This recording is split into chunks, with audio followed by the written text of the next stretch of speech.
All right, so this is going to be a little bit different. It's going to be continuing to outfit the trailer, but instead of trying to break it into one thing per video, I'm going to try to just go ahead and put multiple things into the one video. So in this video, we're going to go ahead and do our fuel jug storage. We're going to do some mounting the lights, mounting some switches, and getting ready for the actual battery install. So that being said, no more fluff. Let's just get to it.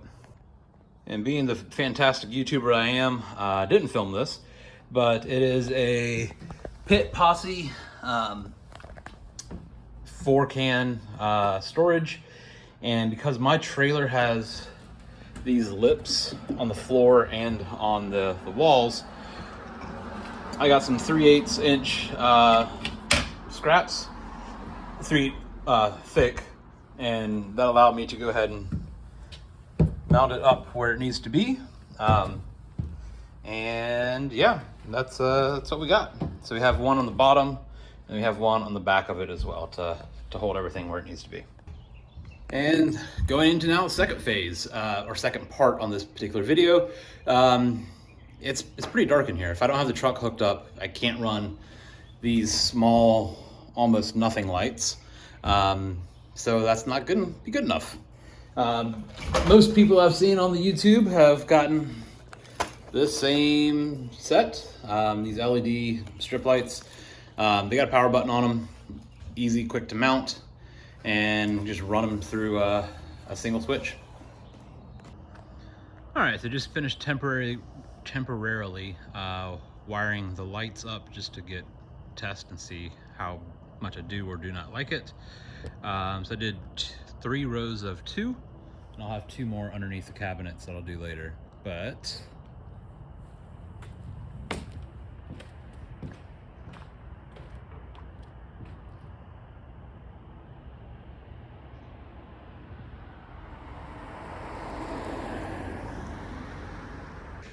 just got the battery trays and the batteries installed.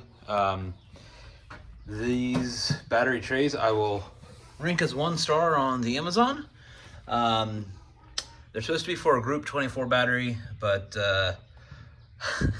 I've got 2 1/2-inch pieces of plywood, and then I have a 1x2 furring strip in the back just to help settle it in. And I've got that 3/8 inch material, same as this, to make it level.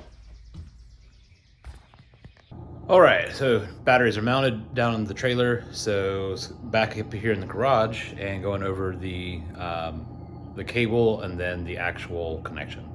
So middle of the project, everything is messy, but what I've got is, I guess technically welding cable, but it's 2 gauge, and it's 5 foot long, and it is pure copper instead of tinned copper or aluminum and whatever alloy mix.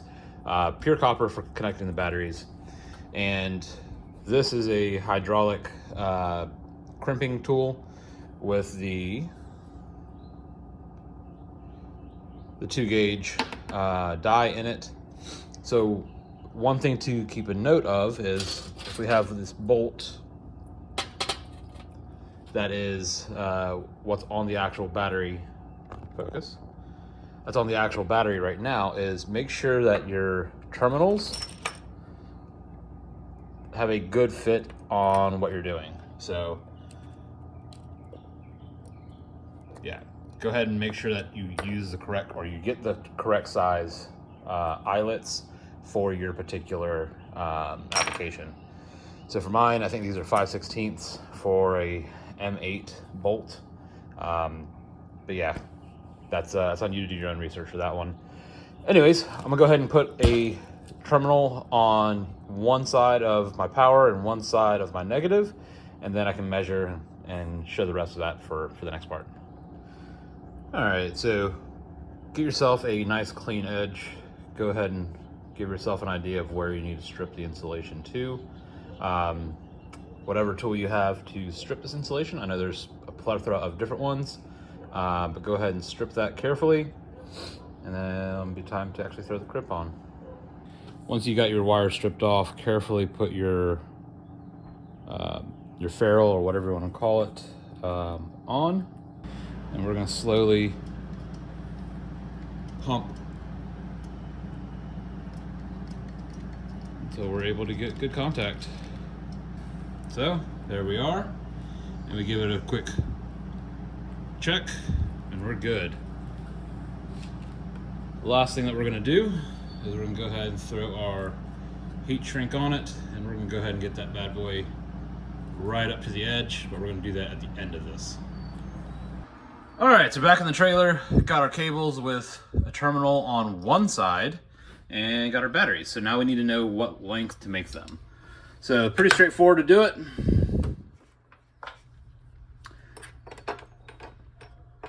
We know we're going to have a terminal. I guess we're going to start with the negative. And all we're going to do is hold this up and see where our length needs to be. We'll mark it with a Sharpie, do it for the positive, go back up and cut it, crimp it, and you'll come back out here and put it on. All right, so here we go. Got our cables made up, shrink wrap is on, and now it's time to check if we can measure worth a darn. I think we'll be all right. Well, a little longer than expected, but that's what she said. All right, so I'm sure there's a electrician out there that's yelling, no, no, no, no, you do the positive first and then do the negative after that. But I'm not an electrician, and I don't know if that's actually a thing or not. But being that this is YouTube, I assume whichever way I did would be wrong.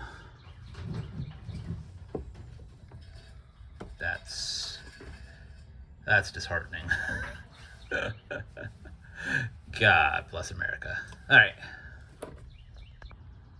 and just like that, just change the order which way I connected those wires, and we are good. Negative to negative, positive to positive.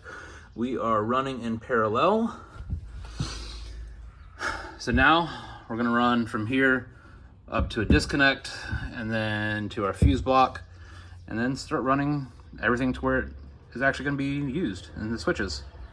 We need to mount that disconnect on the wall, and I've got 4 little spots right there indicating where it's going to go. Then I got to run wire from the disconnect to my fuse block, and then my fuse block will be hot, and then run fuse block to my switches to lights. And while we're recapping things, the switches that I ended up getting were like 2 3/4 inches deep, so it's obviously not going to fit just recessed into the wall. So what I'm going to do is I'll just 3D print something that's going to, call it, fit in somewhere either up here or down here. It's going to fit in, angle it towards the door so it can be less off the wall. All right, so this is the switches that I'm gonna end up using, and you can see that it's a bit deeper than my wall is thick. So that's what I mean by we're gonna get this in some sort of bracket that I can recess it into the wall a good amount, and then yeah, you get the idea. Bracket goes in and ready to go. All right, and just like that, not having to watch the boring stuff, some new wires are made. I do have to get some screws for mounting this disconnect. These, with this back panel, just not gonna work. So I just need to get some wood screws, mount that as it stands, and then yeah, should be good. Time to run wire from there up behind this piece, up the ceiling, and drop down to where my switches are going to be. All right, so continuing on with the different projects that are going on, I think like 6 of them right now. But continuing on, one of the things I've noticed that I really need, especially when loading and unloading the car, is actually a place to be able to store my straps after they're not connected to the car anymore. Because right now, I just have straps laying on the ground, and then up in the front, it's the same thing. And that's not what I want to do. It's not how I want it to be. So to get away from that, I'm gonna have just a small little rack. It's gonna go probably on this side for the back, and then up front, it's gonna be over top of the fuel jugs up that way. And the product that I'm using, got from Summit, Clear One racing components.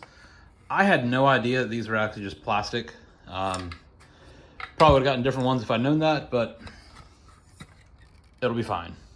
Not a big deal. All right, and then the next item I'm gonna mount on the wall is this little cubby, little storage caddy. Bottom spot for shop towels, and then a handful of these spots that I won't have to have brake clean or oil or window cleaner or whatever else just chilling in this tub. I want to get away from this if I can. So some of that stuff will be going in here. I don't think a lot of the oil will go there, but we'll see. And this guy,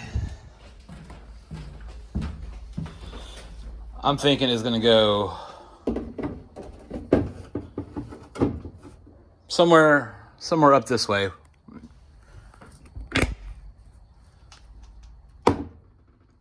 Oh, not that far this way, but probably here. So it's over top of the fuel, and I still have at least one of the supports to go into. And just like that, we've got strap storage 1, paper towel holder, and mini shelf. I wish I had known more things than I do now, but I'll end up just trying to put all smaller bottles like the brake fluid and aerosols. Oil doesn't really fit very well there, so probably will change that. Then down there, we've got strap storage 2, and then got a little cubby hole for the floor jack. Yeah, so we'll see how it works with where I placed them. I try to think of like when I'm pulling the car in, what space is available. So like over here by the fuel, like I don't want to cloud up this area. And over there by the jack, I've got plenty of space there. So I thought might as well. Yeah, time will tell if that's a good decision or a bad decision. And yeah, I don't know. All right, so I'd already talked about how I was going to make a adapter for my switch panel to be able to fit actually in the wall. So I went ahead and drew up something pretty quick and dirty in SolidWorks, and then went ahead and 3D printed it this morning. So let's take a look at it. And again, this is nothing special, but the goal of it is for it to sit like this on my wall and angle my switch upward. And then the switch will bolt to this or screw to this, and then this will screw to the wall. And yeah, and this is what it's effectively going to look like. This drops in nicely, fits pretty dang well, and that's what's going to be inside my wall. And yeah, that's going to be where it's going to be. All right, so cable management still needs a little bit of work down here, not a big deal. I've got 2 red wires hooked in. One is for that USB charging port, and the other is for my overhead lights. And then my blue is going to my ramp lights, yellow is going to my door, white is going to be what will become my, I guess, workbench lights. But let's go ahead and give this a test. And yeah, the switches are coming in a little bit. That's next, but we'll test. And 3, 2, 1. Yay! We've got lights. Obviously not needed for right now. I got plenty of light to do what I'm doing, but it's good to know that all the actual crimps and wire connections worked. So, yay. All right, so right now we've got our ramp door closed and just a side door for right now. And this is what it is when the side door is closed. Barely can make my face out. Got a little bit of a vent light up there. But let there be light. So cool. Now we've got my indoor or my overhead lights complete. That's awesome. Then I have just my workbench lights. Awesome. But yeah, my over door light right out here works. My USB, which is right there, that's hooked up and works. I just finished wiring up the outdoor, my ramp lights, but the testing showed something's not right. So didn't bring a voltmeter with me, or multimeter, so I'll go back home and get that, and that'll be finishing up putting up this access panel and cleaning up. All right, so editing Jordan because past Jordan didn't record an outro or anything else, but the issue with my ramp lights, it was just a bad ground, so fixed that. Everything else works perfectly fine now, and yeah, that's it. The outfitting for this trailer is not quite done. We're gonna still do some solar, and we're gonna do a winch. So go ahead and stick around next week's to see those processes installed. But yeah, everything's coming together pretty well, as you might imagine in today's present tense. It's already done, but yeah, it's been a fun couple projects. So thanks for watching, and we'll see you next week.